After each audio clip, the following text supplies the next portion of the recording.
ನೋಡಿ, ಯುದ್ಧ ಅಂದ್ರೆ ಸುಮ್ಮನೆಯಲ್ಲ, ಗೆದ್ದವನು ಸೋತ, ಸೋತವನು ಸತ್ತ ಅಂತ. ಈಗ ಇರಾನ್ ವಿರುದ್ಧ ಯುದ್ಧಕ್ಕೆ ನಿಂತಹ ಅಮೆರಿಕ ಆರ್ಥಿಕ ಹೊಡೆತವನ್ನ ತಿಂತಾ ಇದೆ. ವಾರದ ಲೆಕ್ಕ ತಿಂಗಳು ದಾಟಿದೆ. ಈಗ ಶೀಘ್ರ ಯುದ್ಧ ಅಂತ್ಯಗೊಳಿಸುವ ಒತ್ತಡಕ್ಕೆ ಟ್ರಂಪ್ ಸಿಲುಕಿದಂತೆ ಕಾಣಿಸ್ತಾ ಇದೆ. ಹಾರ್ಮುಜ್ ಜಲಸಂಧಿ ಮುಕ್ತ ಆಗದೇ ಇದ್ರೂ ಯುದ್ಧ ಸ್ಥಗಿತಕ್ಕೆ ಎಕ್ಸಿಟ್ ಪ್ಲಾನ್ ಬಗ್ಗೆ ಅವಲೋಕನ ಮಾಡ್ತಿದ್ದಾರಂತೆ.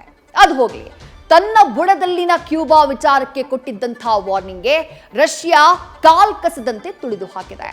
7 ಲಕ್ಷ ಬ್ಯಾರೆಲ್ ಕಚ್ಚಾ ತೈಲವನ್ನ ಹೊತ್ತು ಬಂದಂತಹ ಟ್ಯಾಂಕರ್ನಿಂದ ಕ್ಯೂಬಾ ನಿರಾಳವಾಗಿದೆ.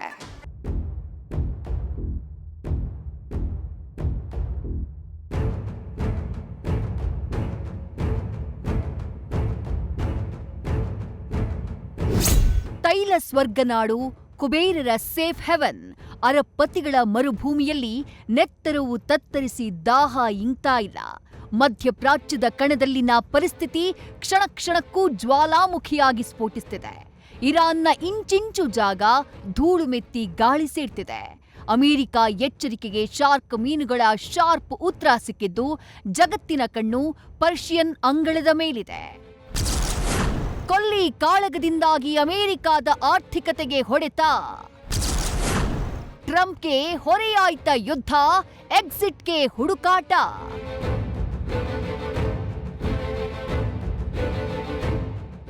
ಇಡೀ ಜಗತ್ತನ್ನೇ ಆತಂಕಕ್ಕೆ ತಳ್ಳಿದ್ದ ಇರಾನ್ ಅಮೆರಿಕ ಯುದ್ಧದ ಅಖಾಡದಲ್ಲಿ ಈಗ ಅನಿರೀಕ್ಷಿತ ತಿರುವು ಸಿಕ್ಕಿದೆ. ಅಮೆರಿಕ ಅಧ್ಯಕ್ಷ Donald Trump surprise PAN move ಮಾಡಿದ್ದಾರೆ. ಹಾರ್ಮುಜ್ ಜಲಸಂಧಿ ಬಂದಾಗಿದ್ರೂ ಪರವಾಗಿಲ್ಲ, ನಾವು ಯುದ್ಧ ನಿಲ್ಲಿಸ್ತೀವಿ ಅಂತ ಟ್ರಂಪ್ ಹೇಳಿರುವುದು ಎಲ್ಲರ ಹುಬ್ಬೇರುವಂತೆ ಮಾಡಿದೆ.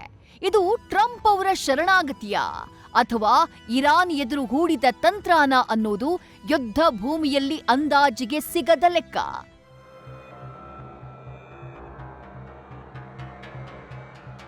ಇರಾನ್ ವಿರುದ್ಧ ಸಮರಕ್ಕೆ ಟ್ರಂಪ್ ಎಕ್ಸಿಟ್ ಪಾಯಿಂಟ್ ಹುಡುಕಿ plan ಸಿದ್ಧಪಡಿಸಿದ್ದಾರೆ.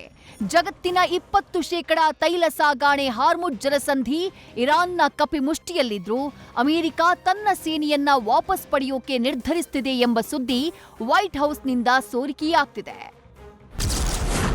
Trump time limit plan ಮಾಡ್ತಿದ್ದಾರೆ. ಯುದ್ಧವನ್ನ ಅನಗತ್ಯವಾಗಿ ಎಳೆಯೋಕೆ ಸಿದ್ಧರಿಲ್ಲ. ನಿಗದಿತ 4 ರಿಂದ 6 ವಾರಗಳಲ್ಲಿ ಇರಾನ್ನ ಶಕ್ತಿಯನ್ನ ಕುಂದಿಸಿ ಮರಳುವ ಗುರಿ ಹೊಂದಿದ್ದಾರೆ. ಇರಾನ್ನ ನೌಕಾಪಡೆ ಕ್ಷಿಪಣಿ ತಾಣಗಳನ್ನ ಧ್ವಂಸಗೊಳಿಸಿದ್ದೇ ದೊಡ್ಡ ಗೆಲುವು ಅಂತ ಟ್ರಂಪ್ ಭಾವಿಸಿದ್ದಾರೆ. ಆದ್ರೆ ಹಾರ್ಮುಜ್ ತೆರೆಯೋದು ಅಮೆರಿಕದ ಕೆಲಸವಲ್ಲ, ಇದು ಯುರೋಪ್ ಮತ್ತು ಗಲ್ಫ್ ರಾಷ್ಟ್ರಗಳ ಜವಾಬ್ದಾರಿ ಅಂತ ಚೆಂಡನ್ನ ಬೆಕ್ಕಿನ ಅಂಗಳಕ್ಕೆ ಎಸೆದಿದ್ದಾರೆ. ಇದೇ ವೇಳೆ ಇರಾನ್ನ ತೈಲ ಸ್ಥಾವರಗಳ ಮೇಲೆ ದಾಳಿ ನಡೆಸೋಕೆ ನೀಡಿದ್ದಂಥ ಗಡುವನ್ನ ಏಪ್ರಿಲ್ 6ರವರೆಗೆ ವಿಸ್ತರಿಸುವ ಮೂಲಕ ಟ್ರಂಪ್ ವೇಟ್ ಅಂಡ್ ವಾಚ್ ತಂತ್ರವನ್ನ ಅನುಸರಿಸುತ್ತಿದ್ದಾರೆ.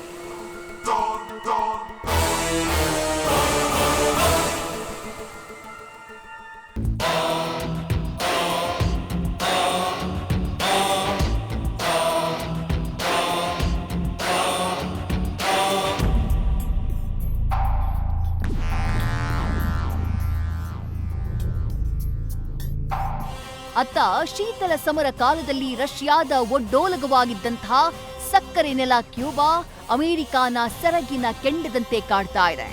ಈಗ ಟ್ರಂಪ್ ಸ್ಯಾಂಕ್ಷನ್ಗಳಿಂದ ಕಂಗೆಟ್ಟ ಕೆರೆಬಿಯನ್ ಕಿನಾರಿಯ ಕ್ರಾಂತಿಕಾರರ ಭೂಮಿ ಕಗ್ಗತ್ತಲಲ್ಲಿ ಮುಳುಗಿದೆ. ಆದ್ರೆ ದೀಪದ ಬುಡ್ಡಿಯಲ್ಲಿದ್ದಂತಹ ಕುಚೇಲನ ಸಹಾಯಕ್ಕೆ ರಷ್ಯಾ ಮತ್ತೆ ಧಾವಿಸಿದೆ.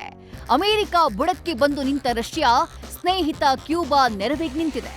ಪುಟಿನ್ ಪಡೆ ಲಂಗರು ಹಾಕ್ತಿದ್ದಂತೆ ಟ್ರಂಪ್ ಅಣ್ಣನ ನಾಲಿಗೆ ಸವರಾಟ ಶುರುವಾಗಿದೆ.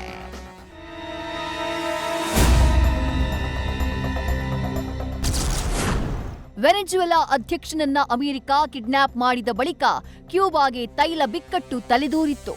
ಜನವರಿ 29ಕ್ಕೆ ಕ್ಯೂಬಾಗೆ ಯಾರೂ ಇಂಧನ ಸಹಾಯ ಮಾಡಬಾರದು ಅಂತ ಟ್ರಂಪ್ ಕಟ್ಟಾಜ್ಞೆಯನ್ನ ಹೊರಡಿಸಿದ್ರು. ಮಾತು ಮೀರಿ ಬಂದ್ರೆ ಸುಂಕ ಹೇರುವುದಾಗಿ ಎಚ್ಚರಿಕೆ ಕೊಟ್ಟಿದ್ರು. ಆದ್ರೆ ಹರಿಯೋ ನದಿಗೆ ದೊಣ್ಣೆ ನಾಯಕನ ಅಪ್ಪಣೆನಾ ಅಂತ ಪುಟಿನ್ ಸವಾಲಿಗೂ ಸೈ ಕವಾಲಿಗೂ ಸೈ ಅಂತ ಚಾಲೆಂಜ್ ಸ್ವೀಕರಿಸಿದ್ರು. ರಷ್ಯಾದಿಂದ ಒಟ್ಟು 7 ಲಕ್ಷ ಬ್ಯಾರೆಲ್ ಕಚ್ಚಾ ತೈಲ ಬಂದಿದೆ. ಪುಟಿನ್ ಟ್ಯಾಂಕರ್ ಬರ್ತಾ ಇದ್ದ ಹಾಗೆ ರಷ್ಯಾ ತೈಲ ಪೂರೈಸೋಕೆ ಅಭ್ಯಂತರ ಇಲ್ಲ ಅಂತ ಹೇಳಿ ಟ್ರಂಪ್ ಯೂಟರ್ನ್ ಹೊಡೆದಿದ್ದಾರೆ. ಕ್ಯೂಬಾದ ಮಟಾನ್ಜಾಸ್ ಬಂದರಿನಲ್ಲಿ ತೈಲ ಇಳಿಸಿದೆ. ರಷ್ಯಾ ನೀಡಿದ ತೈಲ ಕ್ಯೂಬಾದಲ್ಲಿ 13 ದಿನಕ್ಕೆ ಸಾಕಾಗಲಿದೆ.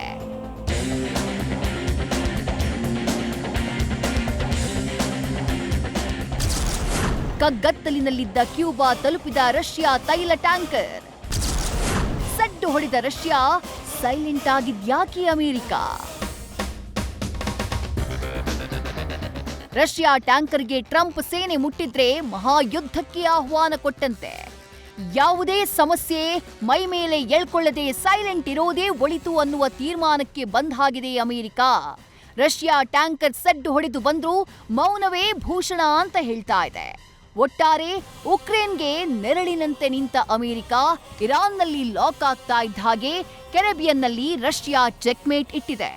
ಗತಕಾಲದ ಸೂಪರ್ ಪವರ್ ವಾರ್ ನೆನಪಿಸ್ತಾ ಇದೆ. News first bureau. News first ನಿರ್ಭೀತಿಯಿಂದ ನಿಮ್ಮ ಪರವಾಗಿ.